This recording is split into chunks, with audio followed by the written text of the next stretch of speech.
I want to start today by asking you to do something a little weird. Okay, I'm listening. I want you to visualize the last time you were in a truly, truly loud place. Oh, it's easy. Right. Maybe it was a terminal at a busy airport or, a crowded bar where you had to shout to be heard. Or maybe just your own kitchen while getting dinner ready with the news on and the kids screaming. Yeah, the kitchen scenario is very familiar. You know that feeling of saturation where the noise isn't just in your ears, it feels like it's pressing against your skin. It's a very modern sensation. Yeah. We're constantly vibrating with input, with information, with noise. Exactly. Now, in that moment, have you ever had this sudden, fleeting suspicion that there is a quiet room somewhere inside you? Like beneath the grocery list and the anxiety about that email you didn't send and the noise of the day, there's this untouched space. A geography that feels ancient, almost like a cavern that hasn't seen light in 1,000 years, but it's sitting right there in the center of your chest. It's a fascinating intuition. We often talk about our inner lives or our internal worlds, but we rarely map them out with any real precision. We treat that internal space like a junk drawer or a storage unit for our feelings and memory. That's a great way to put it, the junk drawer of the soul. But the question is, what if it isn't a storage unit? What if it's a temple? And what if the map to get there requires you to do things that feel completely counterintuitive to our modern survival instincts? That is exactly what we are unpacking today. We are taking a deep dive into a fascinating and honestly kind of terrifying piece of writing. It's intense. It really is. We're looking at excerpts from the Interior Temple and the Ascent of Divine Love, specifically focusing on chapters 24 and 25. And I have to say right off the bat, this isn't light reading. This isn't something you skim while you're waiting for your latte. No, it certainly isn't. And just to set the stage here, this isn't your standard 10 steps to a happier you self-help guide. Yeah. It's not about optimizing your workflow or hacking your dopamine levels to feel better about your Tuesday. This is a rigorous, almost surgical manual on the human soul. It was written for people who aren't just dabbling in spirituality, but are trying to dismantle the very structure of their ego to find something bigger. Surgical is the right word. I read through these chapters, and I have to be honest, I felt a little exposed. It cuts deep. It does. It challenges things I didn't even know were assumptions. It basically looks at how we operate as human beings and says, you're doing it backwards. Completely backwards, yeah. So our mission today is to explore this internal geography. We're going to look at what the author calls the supreme place. We're going to talk about why feeling good might actually be bad for you spiritually, which is a wild concept. A very wild concept. And we're going to look at a concept of surrender that is so radical it actually mentions hell as a viable option. It's heavy stuff. I mean, it's fascinating because it challenges the very way we process emotion and will. It forces us to ask, what is running the show? I mean, really, is it my immediate desires or is it something deeper? So let's unpack this. Let's start with the map. If we are going to explore a new geography, we need to know the layout. The text introduces us to this specific location inside the human being. Chapter 24 calls it the supreme place. Right. The source text refers to a supreme realm or supreme place located in the absolute deepest part of the whole person. The Chinese text uses the phrase zizunde jingdi, and this is crucial. It distinguishes this place from the rest of us. It implies layers. Layers. You have your skin, your muscles, your brain, your passing thoughts, your deep emotions. And then underneath all of that bedrock, there's this cavern that says this is the temple of the Holy Spirit. So help me understand the geography here, because I think this is where a lot of people, myself included, get tripped up. It's tricky. When I think of deep inside me, I usually think of my heart, my emotions. If I'm sad, I feel it deep down. Or I think of my mind, my deepest philosophies or intellectual convictions. The standard places we look. Exactly. Yeah. Is that what we're talking about? Is Yeah. this supreme place just a poetic way of saying my deepest feelings? No, and that's the first mistake most of us make. The text is very specific and corrective here. It says this place is beyond what human senses can realize or the mind can understand. Beyond senses and mind. So let's look at that. It's not the emotional center where you feel sad or happy, because feelings are sensed. You feel sad. And it's not the intellectual center where you solve puzzles or debate politics, because that's the mind. It's deeper. It's a structural core that the senses cannot touch. That's difficult to wrap your head around. If I can't feel it with my senses and I can't understand it with my mind, how do I even know it's there? Right. It sounds like we're talking about a ghost room or like dark matter. We know it's there because of the gravity, but we can't see it. That's actually a great analogy. It's the spiritual dark matter holding the rest of the psyche together. Oh. The text provides a mechanism for how this works. It says this area is controlled by the true spirit, the Spirit of God. The idea is that this spirit illuminates the believer from the inside out. It bypasses the logic centers. It's not about analyzing data. It's about a state of being that exists prior to thought. A state of being prior to thought, that's peaceful, but also elusive. We are so used to, I think, therefore I am. This is suggesting I am, and that has nothing to do with thinking. Precisely. Yeah. It's shifting the center of gravity from the head to this supreme place. Think of it like a house. You spend all your time in the living room. The emotion. Or the home office, the intellect. You think that's the whole house. But this text is saying there is a foundation underneath the basement that you haven't even looked at, and that is where the actual owner of the house lives. I like that image. So we have this hidden room, this foundation, but here is where it gets really interesting and where the text throws its first curveball. The big one. The big one. When we imagine a highest point of spirituality or a supreme place, what do you imagine that feels like? Yeah. Be honest. Well, the cultural narrative is pretty clear on this, isn't it? Right. I mean, if I'm hitting the peak of spiritual existence, I imagine bliss, zen, nirvana, warm fuzzies. Some kind of ecstatic state. I imagine floating on a cloud where nothing bothers me. Just total unadulterated enjoyment. I imagine it feeling like a warm bath after a cold day. Exactly. That is the universal assumption. We chase the high. We think if I'm spiritual, I should feel amazing. We equate presence of God with presence of dopamine. Yes, 100%. But the source material explicitly shuts that down. It says, do not misunderstand me. It states that the highest point a believer can reach is not enjoyment. I highlighted that line 3 times because it made me stop and frown. It says the highest point is the cross, patience, suffering, and the will of God. That is a buzzkill. It's a total buzzkill. That is not what you put on the brochure for your wellness retreat. Come here and suffer with patience. It sounds like a buzzkill if you are looking for entertainment or escape. But if you're looking for transformation, it's physics. Physics? How so? Think about it. Enjoyment, by definition, is a reaction. It fluctuates. You eat a great meal, you enjoy it. An hour later, you get a flat tire. The enjoyment is gone. It's fleeting. It's unstable. It depends on external inputs. So you're saying enjoyment is weather, but this text is looking for the geology. Precisely. The text connects the highest point to stability, the cross, patience, suffering. These are things that require an act of the will. They are states of endurance. The text argues that the will of God is a solid state, whereas enjoyment is just a fleeting vapor. It's like building your house on rock versus sand. Exactly. If you build your house on enjoyment, you're homeless the moment the mood strikes you wrong, or the moment life gets hard, which it always does. That makes sense even if I don't like it. It's prioritizing resilience over happiness. It's saying that being able to endure suffering with patience is a higher state than just feeling giddy because things are going well. It's prioritizing reality over happiness. Yeah. And it connects this to the divine. The text suggests that God is found in the stability of the will, not the fluctuation of the emotions. It's looking for something that doesn't break when the world gets hard.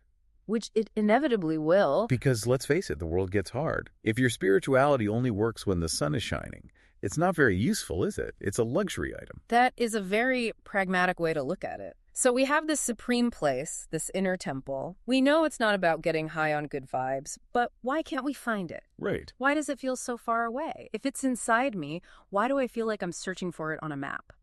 The text talks a lot about noise as the primary obstacle. It does. Chapter 24 asks a rhetorical question that I think applies to every single person listening right now, regardless of their background. What's the... It asks, how can you hear the silent voice, the Moshida Shengyin, if you are listening to human noise and clamor? And let's be clear about what noise means here. It's not just traffic noise or podcasts or the TV, right? It's not just the external volume. No, that would be too easy.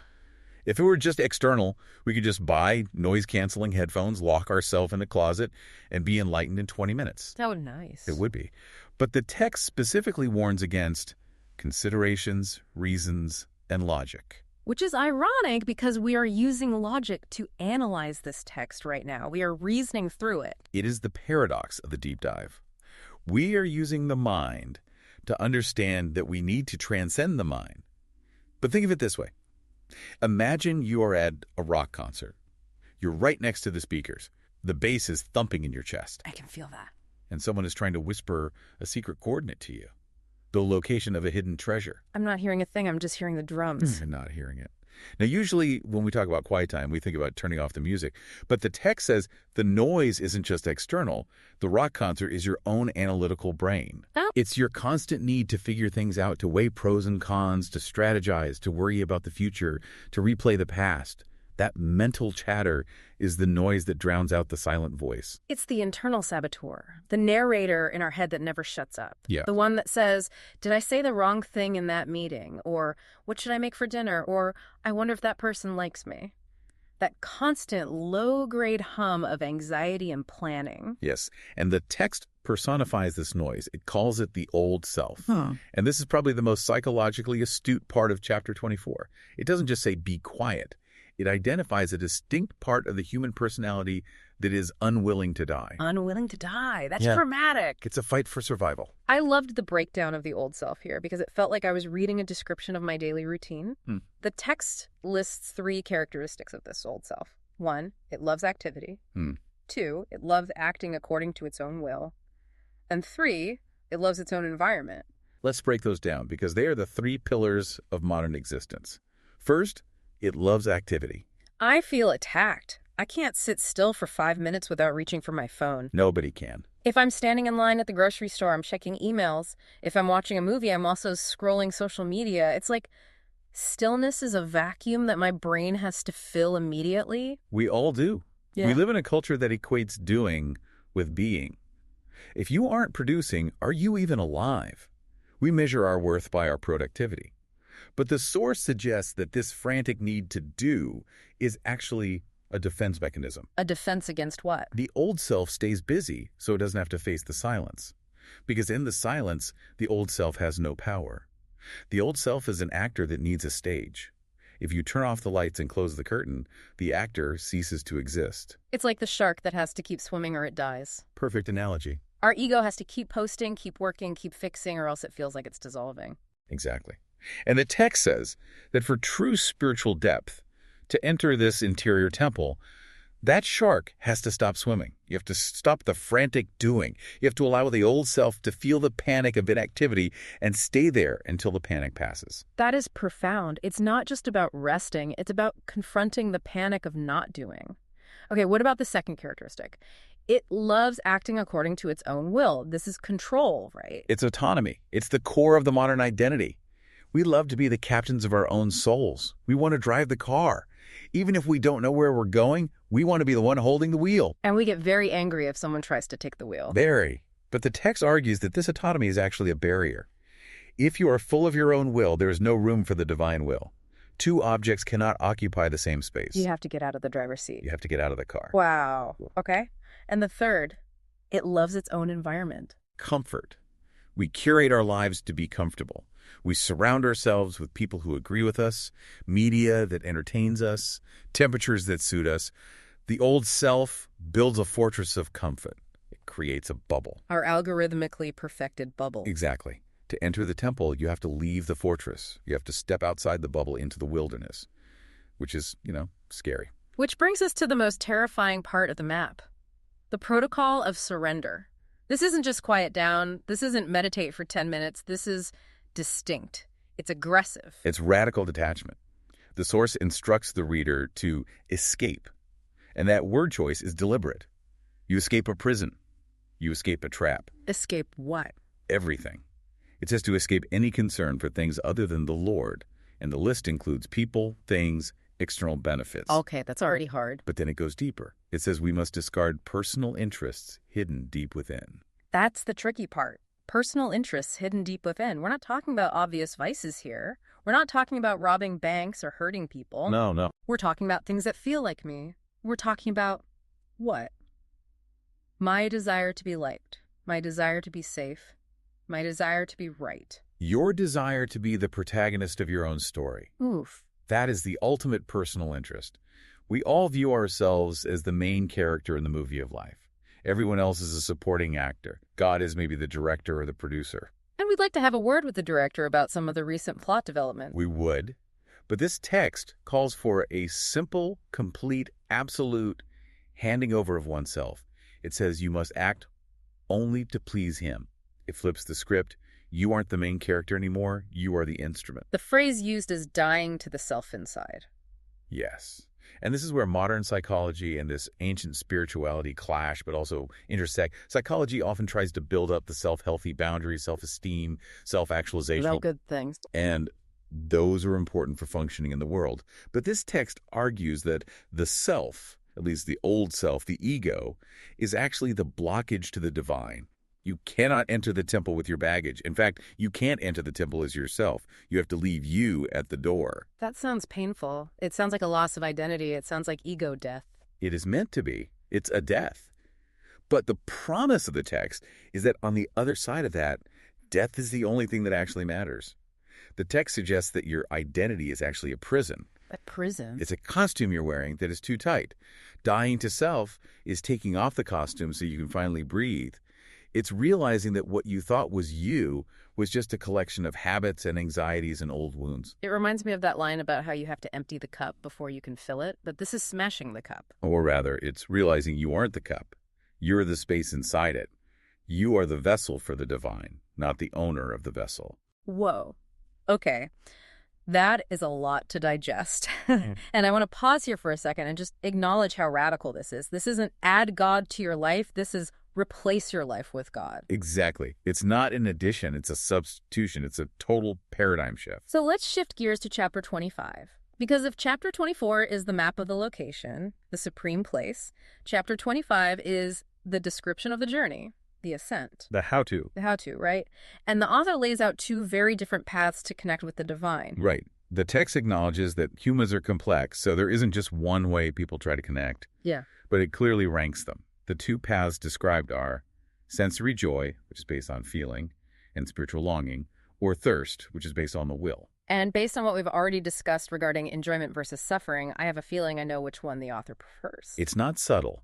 The text critiques sensory joy relentlessly. Yeah. It calls this path very fragile. Fragile. That's an interesting word choice. Why fragile? Usually we think of joy as a strength. The joy of the Lord is my strength. Right. Context is key here. The text is talking about emotional joy, the buzz. The spiritual high. It relies on external validation. The text describes a believer who needs joyous feelings. The Chinese is yiru de gongju, to be attracted to the divine. They pray because it feels good. They go to the service because the music gives them goosebumps. They read the text because it makes them feel inspired. It's the candy approach. You give the kid a lollipop so they behave in church, or you give the dog a treat so it sits. Exactly. And the expert perspective here, connecting to the bigger picture, is that this creates a dependency. The source warns that if the spiritual joy is taken away, the person stands on a shaky foundation. Which it will be. Feelings always change. Always. Think about it. If you only pray when you feel close to God, what happens when you feel distant? What happens when you are depressed? What happens during a crisis? You stop praying, you assume God has left the building, or you assume you're doing something wrong because the buzz is gone. Yeah. You start chasing the high again, jumping from church to church or book to book, looking for that spark. You crumble because your faith was in the feeling, not in the reality. The text actually calls people who need these good feelings spiritually weak. Weak. That's harsh. It is, but it's a diagnosis. It says the kingdom requires a strong will, not emotional dependency. That's the distinction between a child and an adult. A child does what is right because they get a reward or avoid punishment. An adult does what is right because it is right, regardless of how it feels. Yes, that's it.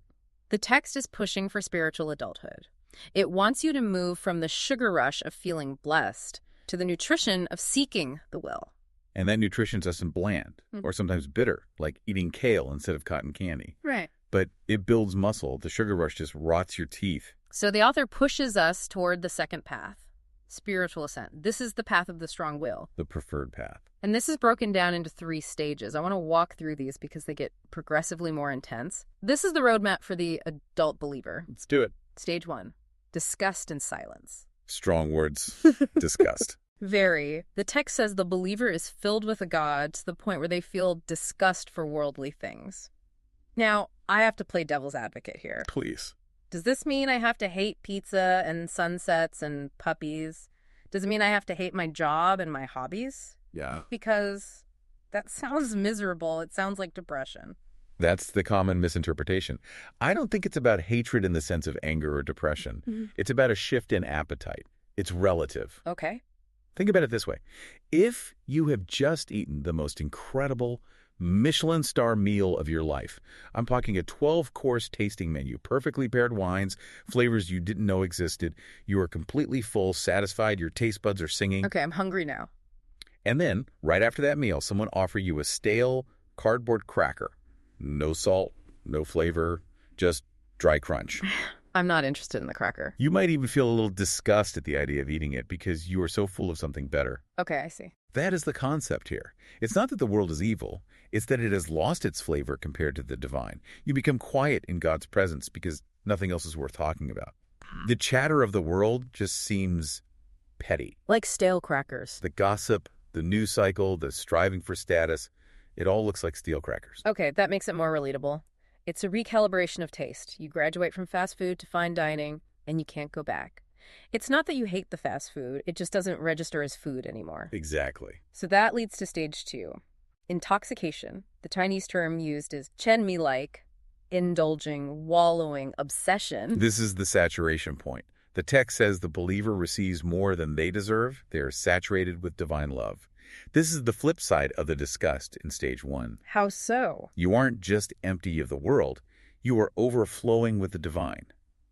The space that was once filled with worldly cravings is now filled to the brim with something else entirely. It sounds overwhelming, like being drunk on love. It is an obsession. But notice, this isn't the sensory joy from earlier. Right, it's not the sugar rush. This isn't a fleeting feeling triggered by a song. This is a state of being consumed. It's structural. It's like the difference between liking a song and being a musician who lives for music. It's woven into your DNA at this point. It pervades every action. And then we hit stage 3, rest. The ultimate state. This one surprised me. I expected stage 3 to be power or miracles or enlightenment. I expected lightning bolts, but it's rest. But look at how rest is defined. It says, fear is abolished. That is huge. Is there anything bigger? I don't know. Most of our life is driven by fear. Fear of not having enough, fear of being alone, fear of dying, fear of looking stupid. Even our ambition is often just fear in a nice suit. It is everything. Fear is the engine of the old self. Divine love fills the empty space where fear used to be.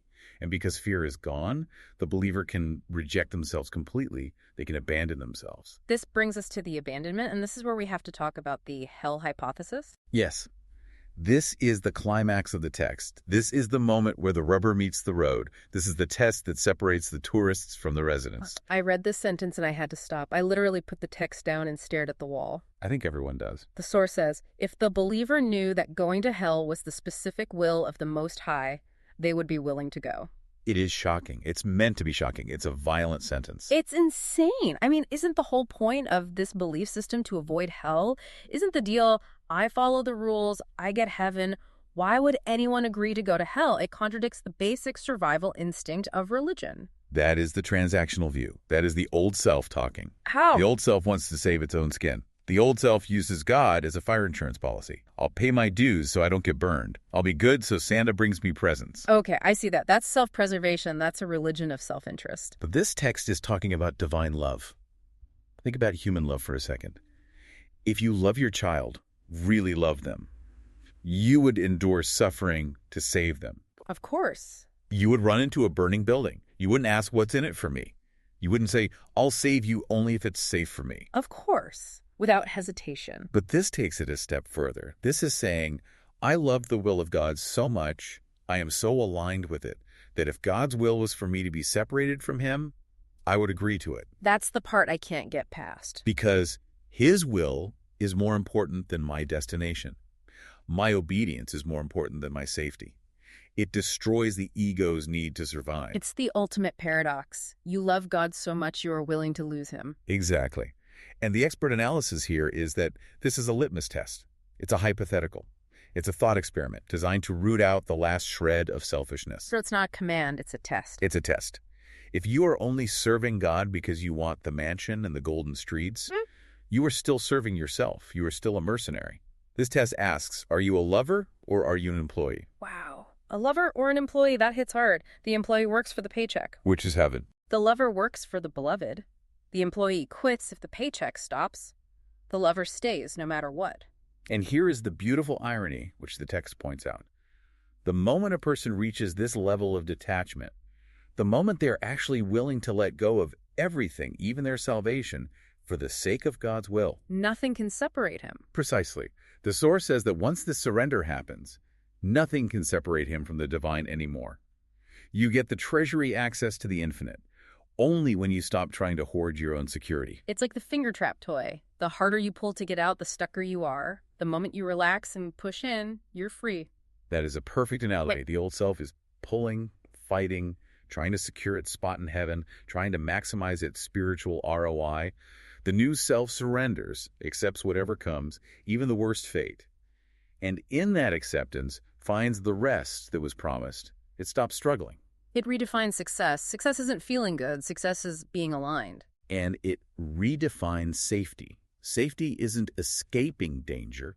Safety is being in the will of God, even if that will looks like danger to the outside world. So let's try to bring this down to earth before we wrap up. We've gone from the interior temple to the ascent, through disgust and intoxication, all the way to this willingness to face hell itself. It's quite a journey. For the listener who is maybe driving to work or folding laundry and thinking, okay, I'm not a monk, I'm not living in a monastery, I'm just trying to pay my mortgage, what does this mean for me?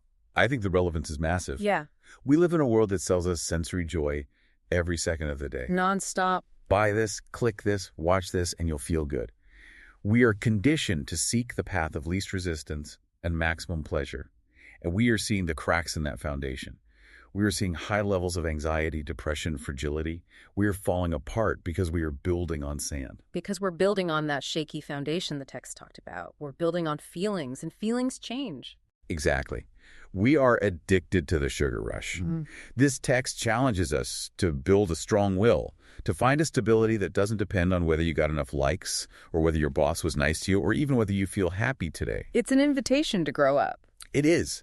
It invites us to stop being victims of our own moods. It's about cultivating that supreme place deep inside that the noise can't touch. It's about realizing that you are not your moods.